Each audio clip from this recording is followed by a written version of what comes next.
राम जी की सेना चली, राम जी की सेना चली, रावण को जीतने चली, राम जी की सेना चली। वानर भालू जोश में नाचे, आगे है बजरंग बली, राम जी की सेना चली, राम जी की सेना चली।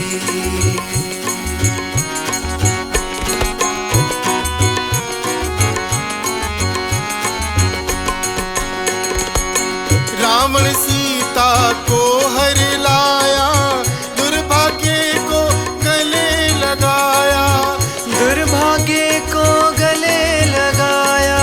मौत अब है आगे खड़ी, मौत अब है आगे खड़ी, मेरे राम जी की सेना चली, राम जी की सेना चली, रावण को जीतने चली, राम जी की सेना चली, राम जी की सेना चली। राम लक्ष्मण जानकी जय बोलो हनुमान की, राम लक्ष्मण जानकी जय बोलो हनुमान की। माँ भारती को प्रणाम, हिसाली वाली मैया के चरणों में प्रणाम और पावन चिंतन धारा आश्रम की ओर से सभी को जय श्री राम। राम जी की सेना चल दी है, यानी कि अब बारी है युद्ध कांड की। शत्रु तो हर संभव चाल चलता ही है, पर युद्ध में विजयी वही होता है जो बुद्धि, बल, पराक्रम, धैर्य, उत्साह और धर्म का साथ नहीं छोड़ता। यह कांड इसी सत्य को उद्घाटित करता है। तो हम सब भी बनते हैं श्री राम की सेना के सैनिक और सुनते हैं युद्ध कांड। ओम श्री गणेशाय नमः। ओम श्री सरस्वते नमः। ओम श्री हनुमते नमः। ओम श्री गुरुवे नमः। श्री सियावर राम शरणागतम्। श्री सीताराम चंद्राभ्याम नमः। श्रीमद् वाल्मीकि रामायण युद्ध कांड।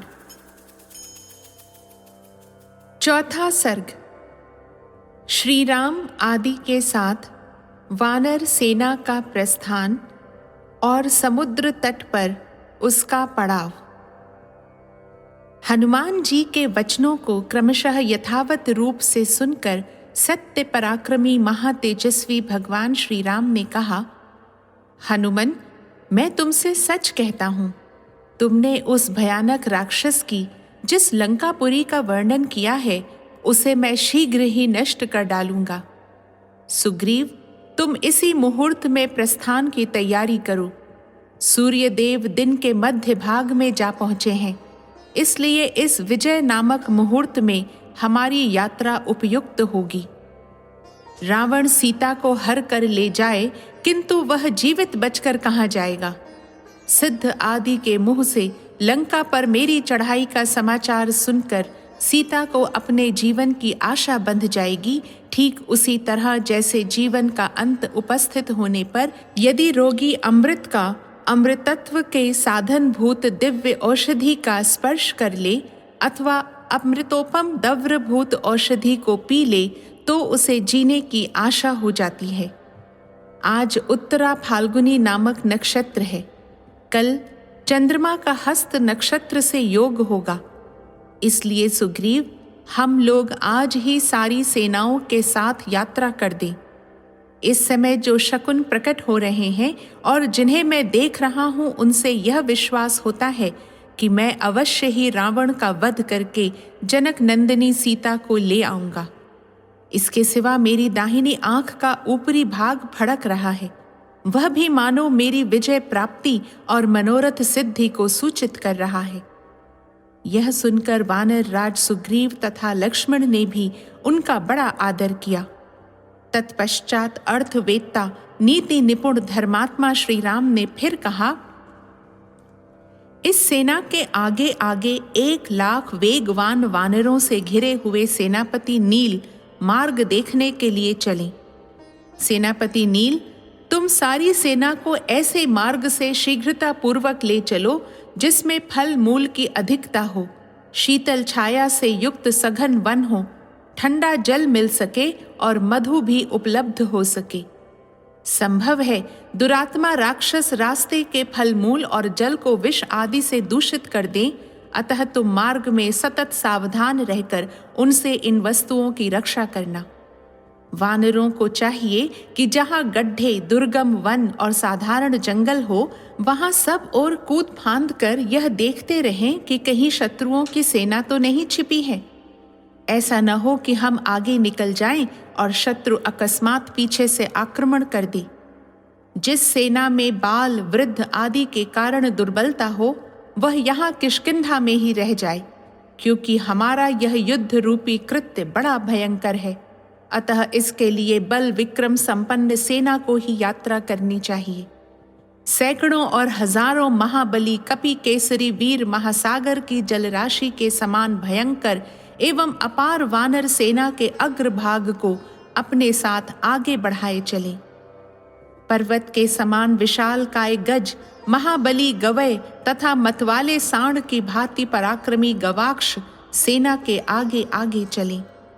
उछल कूद कर चलने वाले कपियों के पालक वानर शिरोमणि ऋषभ इस वानर सेना के दाहिने भाग की रक्षा करते हुए चले। गंध हस्ती के समान दुर्जय और वेगशाली वानर गंधमादन इस वानर वाहिनी के वाम भाग में रहकर इसकी रक्षा करते हुए आगे बढ़े। जैसे देवराज इंद्र ऐरावत हाथी पर आरूढ़ होते हैं, उसी प्रकार मैं हनुमान के कंधे पर चढ़कर सेना के बीच में रहकर सारी सेना का हर्ष बढ़ाता हुआ चलूंगा। जैसे धनाध्यक्ष कुबेर सार्वभौम नामक दिग्गज की पीठ पर बैठकर यात्रा करते हैं, उसी प्रकार काल के समान पराक्रमी लक्ष्मण अंगद पर आरूढ़ होकर यात्रा करें। महाबाहु ऋक्षराज जाम्बवान, सुषेण और वानर वेगदर्शी ये तीनों वानर सेना के पृष्ठभाग की रक्षा करें। रघुनाथ जी का यह वचन सुनकर महापराक्रमी वानर शिरोमणि सेनापति सुग्रीव ने उन वानरों को यथोचित आज्ञा दी। तब वे समस्त महाबली वानरगण अपनी गुफाओं और शिखरों से शीघ्र ही निकलकर उछलते कूदते हुए चलने लगे। तत्पश्चात वानर राज सुग्रीव और लक्ष्मण के सादर अनुरोध करने पर सेना सहित धर्मात्मा श्री रामचंद्र जी दक्षिण दिशा की ओर प्रस्थित हुए। उस समय सैकड़ों, हजारों, लाखों और करोड़ों वानरों से जो हाथी के समान विशाल काय थे, घिरे हुए श्री रघुनाथ जी आगे बढ़ने लगे।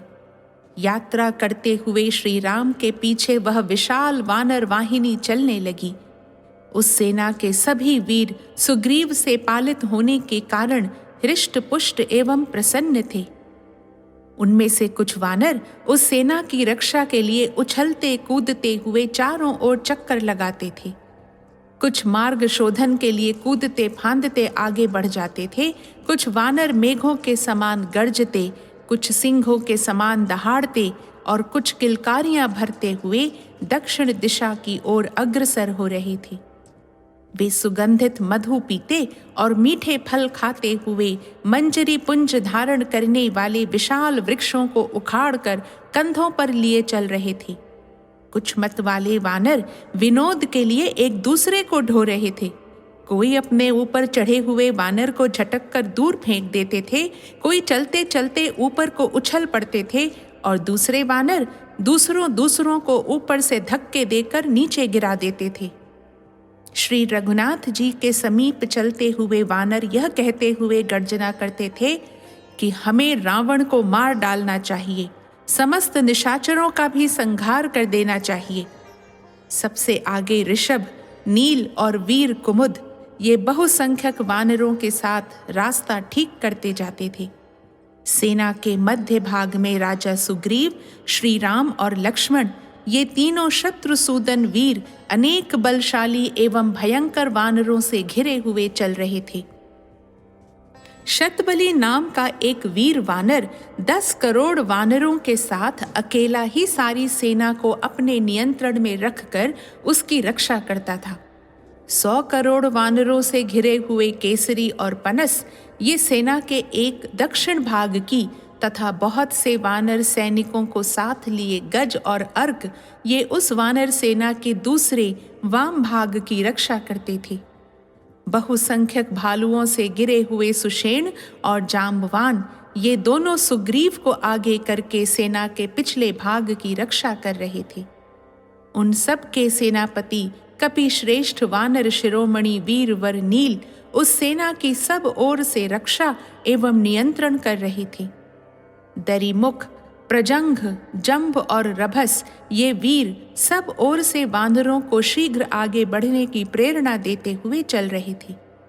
इस प्रकार वे बलोन्मत्त कपि केसरी वीर बराबर आगे बढ़ते गए। चलते चलते उन्होंने पर्वत श्रेष्ठ सह्यगिरि को देखा, जिसके आसपास और भी सैकड़ों पर्वत थे।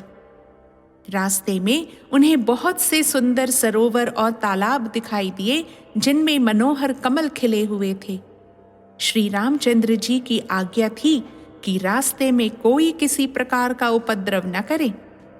भयंकर कोप वाले श्री रामचंद्र जी के इस आदेश को जानकर समुद्र के जल प्रवाह की भांति अपार एवं भयंकर दिखाई देने वाली वह विशाल वानर सेना भयभीत सी होकर नगरों के समीपवर्ती स्थानों और जनपदों को दूर से ही छोड़ती चली जा रही थी।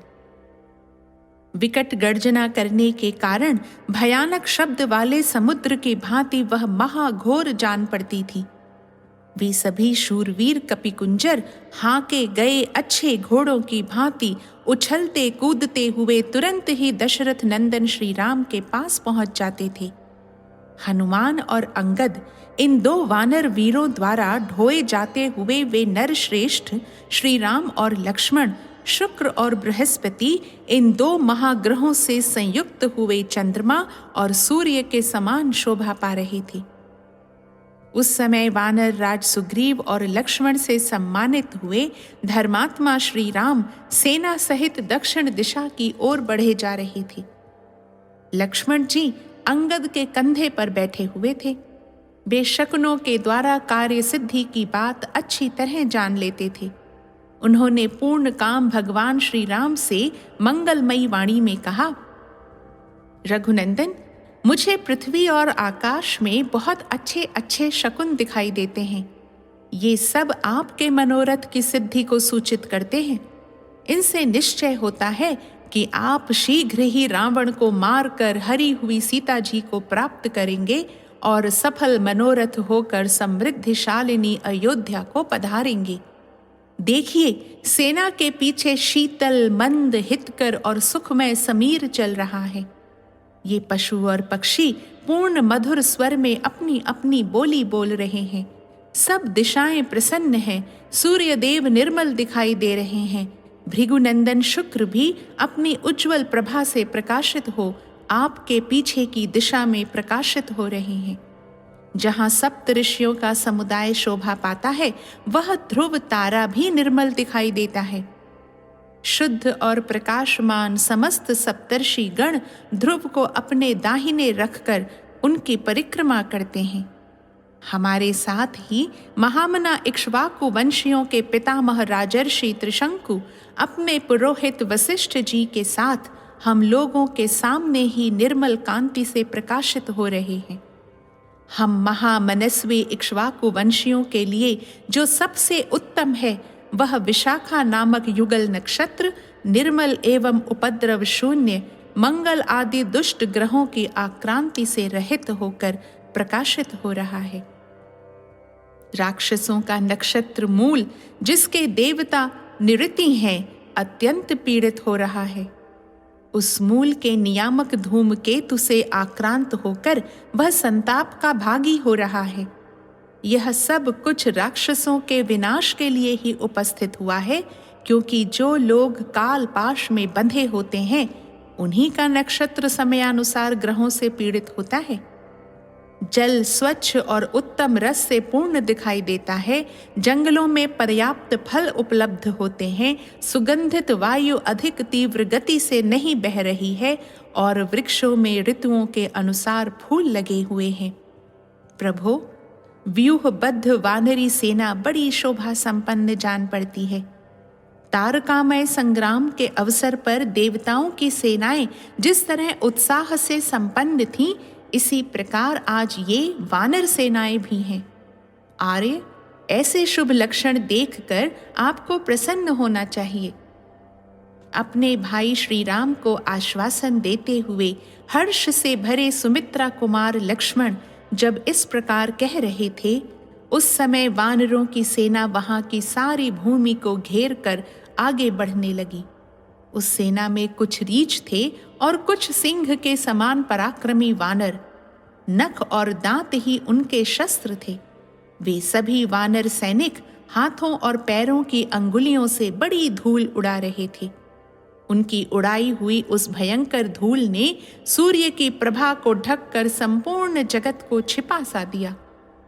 वह भयानक वानर सेना पर्वत, वन और आकाश सहित दक्षिण दिशा को आच्छादित सी करती हुई उसी तरह आगे बढ़ रही थी जैसे मेघों की घटा आकाश को ढककर अग्रसर होती है।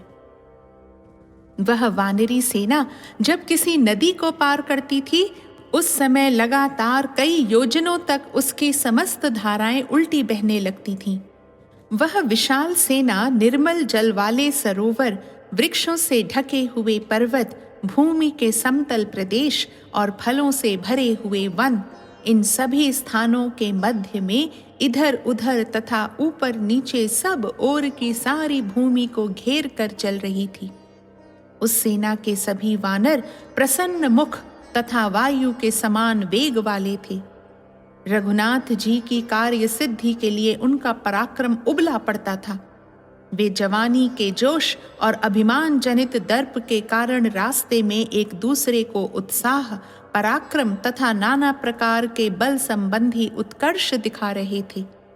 उनमें से कोई तो बड़ी तेजी से भूतल पर चलते थे और दूसरे उछलकर आकाश में उड़ जाते थे।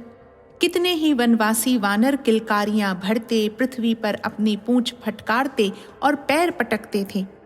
कितने ही अपनी बाहें फैलाकर पर्वत शिखरों और वृक्षों को तोड़ डालते थे तथा पर्वतों पर विचरने वाले बहुतेरे वानर पहाड़ों की चोटियों पर चढ़ जाते थे। कोई बड़े जोर से गर्जते और कोई सिंहनाद करते थे। कितने ही अपनी जांघों के वेग से अनेकानेक लता समूहों को मसल डालते थे। वे सभी वानर बड़े पराक्रमी थे। अंगड़ाई लेते हुए पत्थर की चट्टानों और बड़े बड़े वृक्षों से खेल करते थे। उन सहस्त्रों, लाखों और करोड़ों वानरों से घिरी हुई सारी पृथ्वी बड़ी शोभा पाती थी। इस प्रकार वह विशाल वानर सेना दिन रात चलती रही। सुग्रीव से सुरक्षित सभी वानर हृष्ट पुष्ट और प्रसन्न थे। सभी बड़ी उतावली के साथ चल रहे थे। सभी युद्ध का अभिनंदन करने वाले थे और सभी सीता जी को रावण की कैद से छुड़ाना चाहते थे। इसलिए उन्होंने रास्ते में कहीं 2 घड़ी भी विश्राम नहीं किया। चलते चलते घने वृक्षों से व्याप्त और अनेकानेक काननों से संयुक्त सह्य पर्वत के पास पहुंचकर वे सब वानर उसके ऊपर चढ़ गए। श्री रामचंद्र जी सह्य और मलय के विचित्र काननों, नदियों तथा झरनों की शोभा देखते हुए यात्रा कर रहे थे।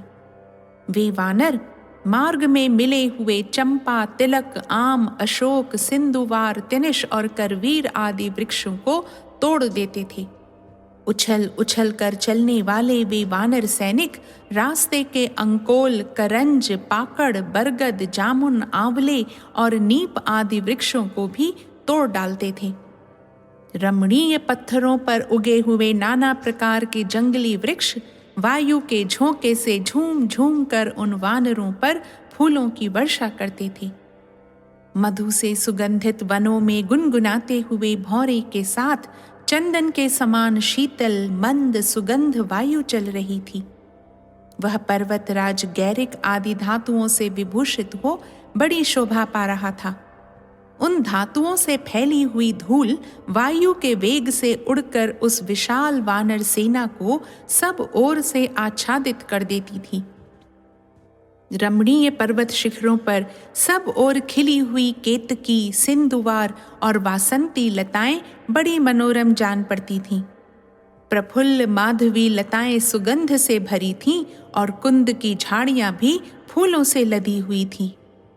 चिरी, बिल्व, मधुक, महुआ, वंजुल, बकुल, रंजक, तिलक और नाग केसर के वृक्ष भी वहां खिले हुए थे। आम, पाडर और कोविदार भी फूलों से लदे थे। मुचुलिंद, अर्जुन, शिनशपा, कुटज, हिंताल, तिनिश, चूर्णक, कदम्ब, नीलाशोक, सरल, अंकोल और पद्मक भी सुंदर फूलों से सुशोभित थे। प्रसन्नता से भरे हुए वानरों ने उन सब वृक्षों को घेर लिया था। उस पर्वत पर बहुत सी रमणीय बावड़ियां तथा छोटे छोटे जलाशय थे जहां चकवे विचरते और जल कुक्कुट निवास करते थे। जल काक और क्रौंच भरे हुए थे तथा सुअर और हिरन उनमें पानी पीते थे। रीछ, तरक्षु, लकड़बग्घे, सिंह, भयंकर बाघ तथा बहुसंख्यक दुष्ट हाथी जो बड़े भीषण थे सब ओर से आकर उन जलाशयों का सेवन करते थे। खिले हुए सुगंधित कमल, कुमुद, उत्पल तथा जल में होने वाले भांति भांति के अन्य पुष्पों से वहां के जलाशय बड़े रमणीय दिखाई देते थे। उस पर्वत के शिखरों पर नाना प्रकार के पक्षी कलरव करते थे। वानर उन जलाशयों में नहाते, पानी पीते और जल में क्रीड़ा करते थे। वे आपस में एक दूसरे पर पानी भी उछालते थे। कुछ वानर पर्वत पर चढ़कर वहां के वृक्षों के अमृत तुल्य मीठे फलों, मूलों और फूलों को तोड़ते थे। मधु के समान वर्ण वाले कितने ही मदमत्त वानर वृक्षों में लटके और एक एक द्रोण शहद से भरे हुए मधु के छत्तों को तोड़कर उनका मधु पी लेते और स्वस्थ संतुष्ट होकर चलते थे। पेड़ों को तोड़ते, लताओं को खींचते और बड़े बड़े पर्वतों को प्रतिध्वनित करते हुए वे श्रेष्ठ वानर तीव्र गति से आगे बढ़ रहे थे। दूसरे वानर दर्प में भरकर वृक्षों से मधु के छत्ते उतार लेते और जोर जोर से गर्जना करते थे। कुछ वानर वृक्षों पर चढ़ जाते और कुछ मधु पीने लगते थे। उन वानर शिरोमणियों से भरी हुई वहां की भूमि पके हुए बाल वाले कलमी धानों की क्यारियों से ढकी हुई धरती के समान सुशोभित हो रही थी। कमल नयन महाबाहु श्री रामचंद्र जी महेंद्र पर्वत के पास पहुंचकर भांति भांति के वृक्षों से सुशोभित उसके शिखर पर चढ़ गए। महेंद्र पर्वत के शिखर पर आरूढ़ हो दशरथ नंदन भगवान श्री राम ने कछुओं और मत्स्यों से भरे हुए समुद्र को देखा। इस प्रकार वे सह्य तथा मलय को लांघकर क्रमशः महेंद्र पर्वत के समीपवर्ती समुद्र के तट पर जा पहुंचे, जहां बड़ा भयंकर शब्द हो रहा था। उस पर्वत से उतरकर भक्तों के मन को रमाने वालों में श्रेष्ठ भगवान श्री राम सुग्रीव और लक्ष्मण के साथ शीघ्र ही सागर तटवर्ती परम उत्तम वन में जा पहुंचे। जहां सहसा उठी हुई जल की तरंगों से प्रस्तर की शिलाएं धुल गई थीं, उस विस्तृत सिंधु तट पर पहुंचकर श्री राम ने कहा, सुग्रीव, लो, हम सब लोग समुद्र के किनारे तो आ गए। अब यहाँ मन में फिर वही चिंता उत्पन्न हो गई जो हमारे सामने पहले उपस्थित थी। इससे आगे तो यह सरिताओं का स्वामी महासागर ही विद्यमान है, जिसका कहीं पार नहीं दिखाई देता। अब बिना किसी समुचित उपाय के सागर को पार करना असंभव है। इसलिए यहीं सेना का पड़ाव पड़ जाए और हम लोग यहाँ बैठकर यह विचार आरंभ करें कि किस प्रकार यह वानर सेना समुद्र के उस पार तक पहुंच सकती है। इस प्रकार सीता हरण के शोक से दुर्बल हुए महाबाहु श्री राम ने समुद्र के किनारे पहुंचकर उस समय सारी सेना को वहां ठहरने की आज्ञा दी। वे बोले, कपिश्रेष्ठ, समस्त सेनाओं को समुद्र के तट पर ठहराया जाए।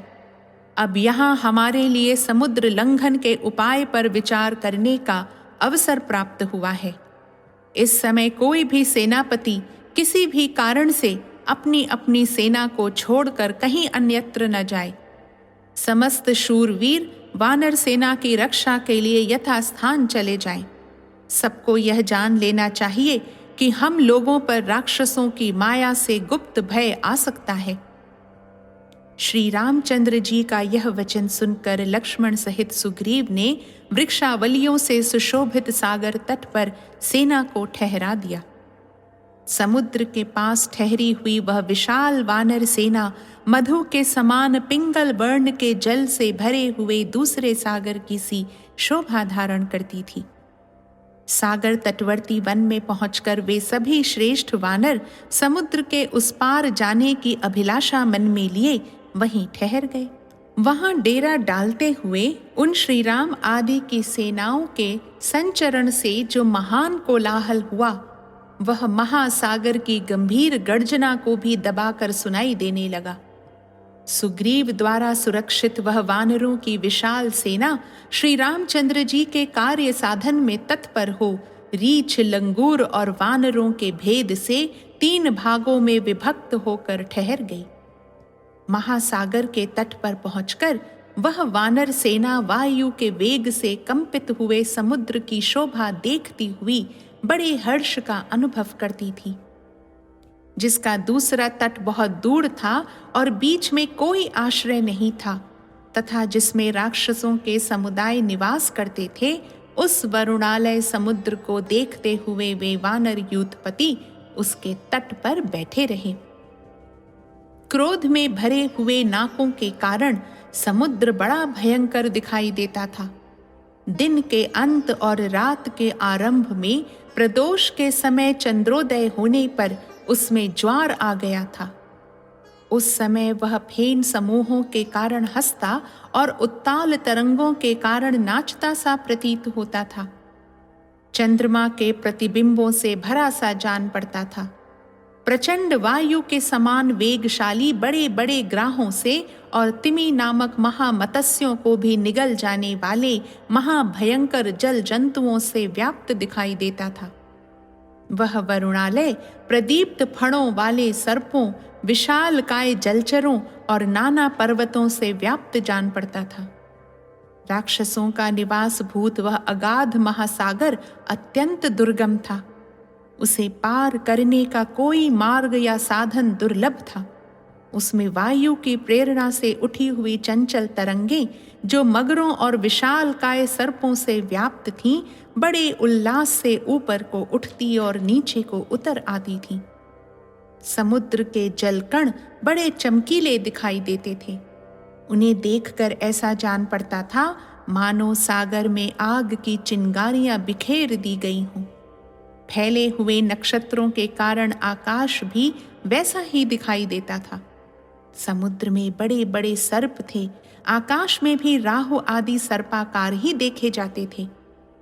समुद्र देवद्रोही दैत्यों और राक्षसों का आवास स्थान था। आकाश भी वैसा ही था क्योंकि वहां भी उनका संचरण देखा जाता था। दोनों ही देखने में भयंकर और पाताल के समान गंभीर थे। इस प्रकार समुद्र आकाश के समान और आकाश समुद्र के समान जान पड़ता था। समुद्र और आकाश में कोई अंतर नहीं दिखाई देता था।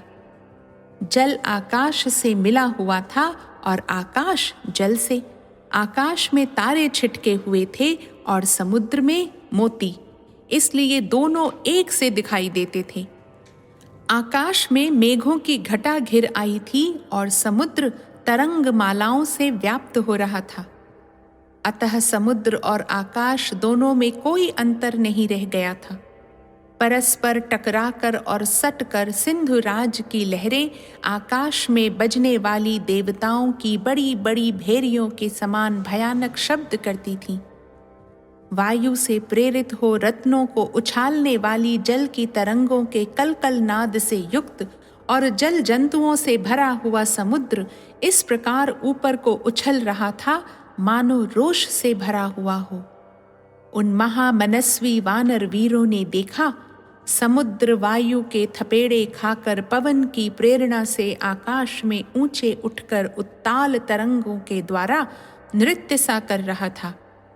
तदनंतर वहां खड़े हुए वानरों ने यह भी देखा कि चक्कर काटते हुए तरंग समूहों के कलकल नाद से युक्त महासागर अत्यंत चंचल सा हो गया है।